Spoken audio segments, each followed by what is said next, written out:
pero angelica dicta leantur nostra delicta.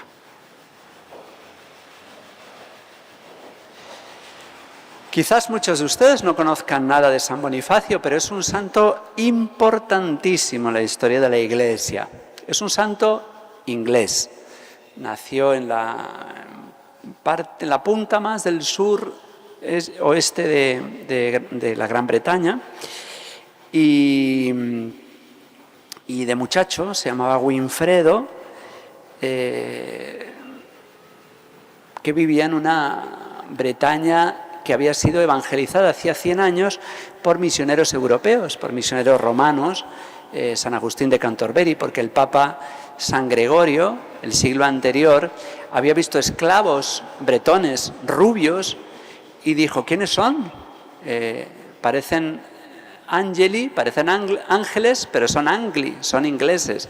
Y entonces tuvo en su corazón y quiso irlos a evangelizarlos, pero como no pudo porque lo hicieron papa, los romanos temían que se les escapase, envió a otro romano, a San Agustín de Canterbury, y evangelizó esa zona difícil de evangelizar, y entonces la Gran Bretaña se llenó de monjes que luego devolvieron el favor a Europa, porque esta es la historia de la Iglesia, irnos compartiendo la fe unos con otros, dejando nuestras tierras para llevar la fe a donde sea. Y entonces algunos de estos monjes fueron, siendo un niño, Winfredo, a su casa, y él le encantó y quiso ser monje, pero su padre no se lo permitió, era muy niño y le daba miedo perder a su hijo. Entonces se puso gravemente enfermo y pensó, le dio escrúpulo al Papa y dijo, a ver si yo me estoy poniendo enfermo porque no le dejo ir a mi hijo al monasterio. Así que muy niño lo dejó de ir, le dejó ir a 2 abadías benedictinas, y allí se formó, como se formaban, con una gran ciencia profana y religiosa, y allí estuvo viviendo como monje, escondido, hasta los 30 años, como el Señor, reservando toda la fuerza que luego iba a transmitir, porque este es un hombre muy longevo, vivió hasta que lo mataron por encima de los 80 años. Él tenía muchísimas ganas de dar, y si habían recibido de las ansias de dar del Papa Gregorio en Inglaterra, ahora él quiso ir a Europa. Y entonces, al primer lugar al que fue en la actual Holanda, que entonces no se llamaba Holanda, sino que se llamaba Frisia, y allí tuvo un primer fracaso estrepitoso, porque el Señor a veces permite fracasos en nuestra vida para que no nos atribuyamos los éxitos. No consiguió nada, y entonces fue muy tristón a Roma a quejarse al Papa. El Papa vio cuánto valía este monje y le dijo, bueno, pues te vas a ir un poquito más al sur, te vas a ir a Alemania, que no era un país todavía, Alemania es uno de los países más nuevos de Europa como tal, y entonces vas a ir a todo lo que hoy es Alemania, le dio plenos poderes y ahí lo mandó. Así que se recorrió toda aquella amplísima zona de Alemania, de parte de lo que hoy es Francia, que entonces era la Galia, y Holanda. Entonces, él vivió en esa época que está entre la barbarie de los bárbaros, valga la redundancia. Bárbaro es una palabra que usaban los romanos para hablar de estos pueblos a los que no entendían cómo hablaban. Entonces decían bar, y de ahí viene bárbaro. Pero bárbaro hoy significa bestia, y entonces pues es lo que eran, unas pobres bestias, porque como no conocían a Cristo, pues eran bárbaros. Y ahí nos ha quedado la palabra.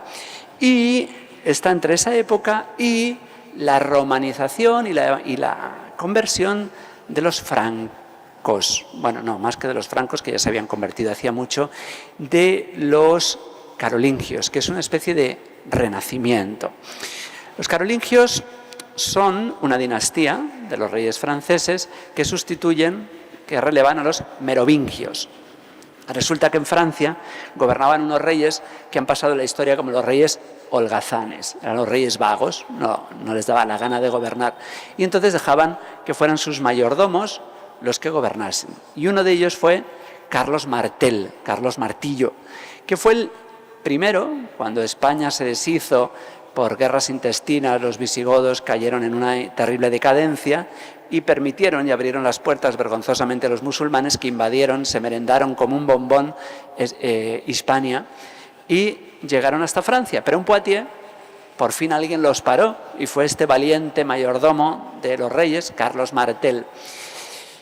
Y claro, los reyes merovingios, araganes, pues confiaban mucho en Carlos Martel y en sus descendientes. El hijo de Carlos Martel, Pipino el breve porque duró poco, pero le dijeron al Papa Zacarías, vamos a ver, ¿quién gobierna en Galia?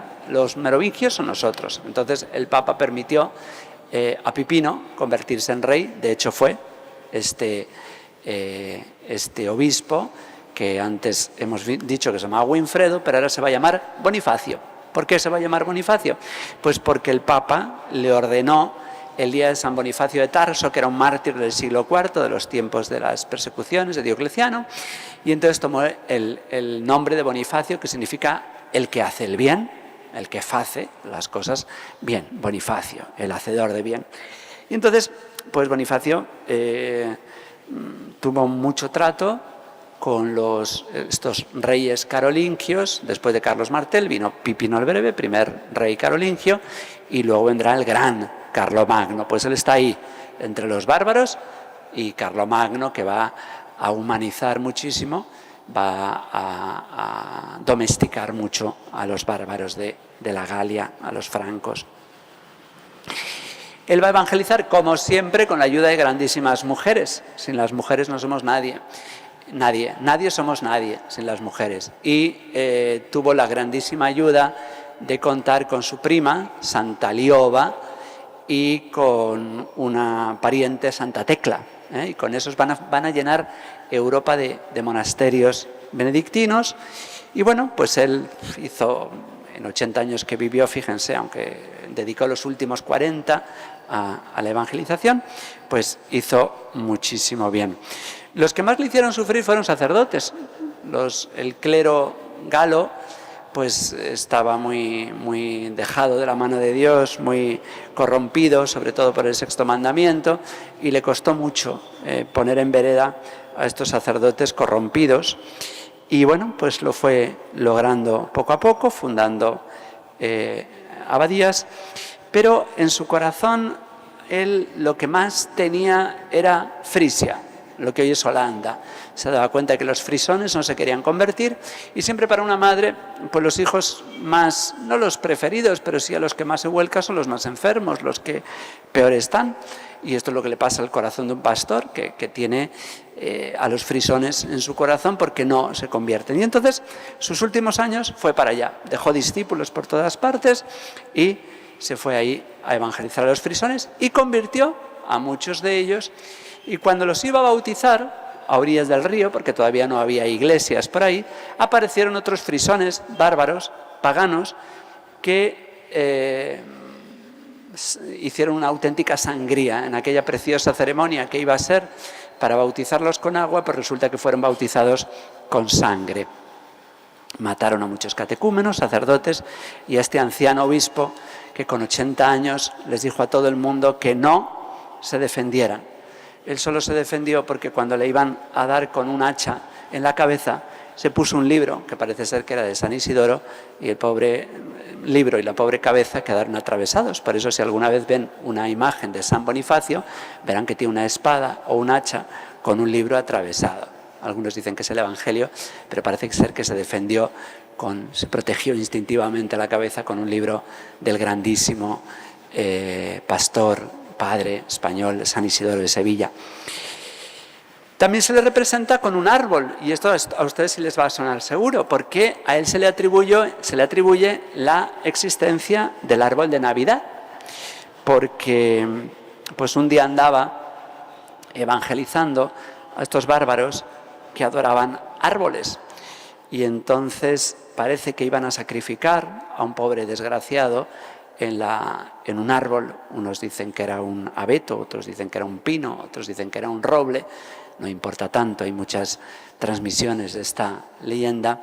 Y entonces él paró la ceremonia pagana y les sometió a lo que se llama una ordalía, un juicio de Dios. Y les dijo: ustedes dicen que este árbol es divino, pues yo lo voy a cortar y ustedes van a ver que no pasa nada, porque no es Dios.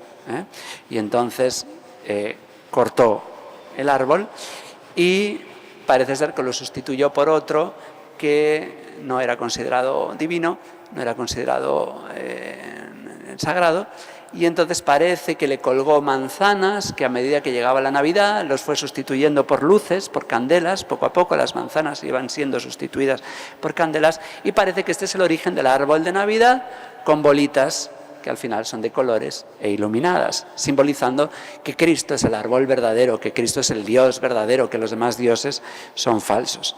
Y entonces, pues, esta es la historia de nuestro queridísimo San Bonifacio, importantísimo. Hoy tenemos que rezar, no hoy, todo este tiempo, profundamente por la Iglesia de Alemania. Alemania ya que ha sido luz durante muchísimos siglos y ha dado muchísimos santos y muchísimas abadías. Mañana celebraremos a otro gran santo alemán, San Norberto, que este sí era alemán porque San Bonifacio era inglés de origen. Pero pues de Alemania surgió el terrible cisma luterano, y hoy tenemos este terrible cisma declarado que Roma, con esa infinita paciencia, a veces excesiva, pues no termina de atajar, porque es muy difícil, porque es toda una iglesia con la inmensa mayoría de sus pastores. Creo que ahora mismo hay 4 obispos valientes que están diciendo que esto es una barbaridad, como ya había dicho Benedicto XVI en cartas muy duras que dirigió a los obispos alemanes que le han tratado tan mal al Papa Benedicto, y que, bueno, pues el último desafío que han tenido contra la Iglesia católica, contra Roma, es que, estando el Papa Francisco ya muerto, pues han aprobado un ritual, un libro oficial como estos, para bendecir parejas homosexuales, cosa que está prohibidísima, incluso por la fiducia supplicans, incluso por ese documento. Pero han aprovechado el intersticio entre un papa y otro para hacer esto. Y muchísimas cosas más que son terribles, porque pues ya no comparten la fe que nosotros tenemos, eso hace muchos años, y ahora quieren cambiar la moral. Es una iglesia que tiene muchísimo dinero y nada más que dinero, porque lo que no tiene es fieles, están quedando sin fieles, están vaciando, es asombroso. Ya no ordenan sacerdotes, ya no tienen fieles, pero todavía les queda mucho dinero porque es una empresa enorme, porque ha sido favorecida siempre por los impuestos, y bueno, parece que es una iglesia que quiere morir matando, es decir, en lugar de convertirse y de volver a lo que siempre ha dado fruto y a lo que siempre ha convertido almas, pues no se conforman con suicidarse ellos, sino que quieren que los demás hagan lo mismo de un modo muy, muy imperioso y muy violento además. Bueno, pues tenemos que pedir mucho, porque hay católicos en Alemania sufriendo muchísimo, porque van a las iglesias y escuchan, desde Lambón, escuchan cosas aberrantes, contrarias a la fe y a la moral de la iglesia, y ellos quieren ser católicos, y cuando se quejan, pues les dicen que no les van a dar sacramentos, porque cuando ellos dejan de pagar a la iglesia, pues les prohíben ser padrinos y todo. Hay quien no paga, no recibe sacramentos. Algo terrible. Son muchos los católicos que andan quejándose, que andan denunciando esto y que andan sufriendo mucho. Sobre todo muchos hispanos que se van a Alemania y que se encuentran con esta situación. Bueno, pues hay que pedirle a San Bonifacio que con firmeza y con dulzura pues podamos seguir confiando en la conversión de estos pastores que han decidido ser lobos, con la excepción de algunos que están siendo muy valientes y denunciando esto que estoy diciendo. No lo digo yo, lo dicen estos pobres pastores que están siendo orillados en la Conferencia Episcopal Alemana. Y bueno, pues vamos a pedir con fuerza por esta iglesia, por la conversión de estos pastores que son mercenarios ahora mismo, y para que la iglesia alemana pues vuelva al redil, a la unidad por la que hoy con tanta fuerza reza el Señor en su oración sacerdotal. Unidad en la verdad, unidad en la Iglesia de Roma. Que así sea.